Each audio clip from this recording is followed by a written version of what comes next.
Kementerian Pendidikan Dasar dan Menengah akan memasukkan pelajaran coding dan artificial intelligence pada tahun ajaran baru yang untuk penerapannya sendiri sebagai mata pelajaran pilihan untuk SD, SMP, dan SMA. Pelajaran coding dan artificial intelligence atau AI akan menambah sebagai mata pelajaran tambahan di kurikulum di tahun ajaran baru mendatang. Hal itu disampaikan oleh Wakil Menteri Pendidikan Dasar dan Menengah, Fajar Riza Ul-Haq. Mulai tahun depan, Kementerian Pendidikan Dasar dan Menengah akan mengenal pendidikan coding dan artificial intelligence yang akan diterapkan mulai dari sekolah dasar hingga tingkat sekolah menengah pertama sebagai mata pelajaran pilihan.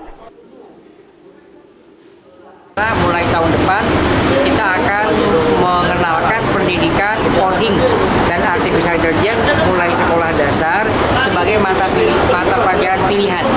Nah, kalau teman-teman media proaktif, itu bagian dari kontribusi untuk menyukseskan program ini supaya lebih meluas efeknya. Ditambahkan Fajar, mata pelajaran coding dan AI bersifat pilihan dan akan diterapkan di sekolah yang memiliki kesiapan dari segi sarana, infrastruktur, serta kemampuan siswa. Ilham Mahyudi, PAL TV.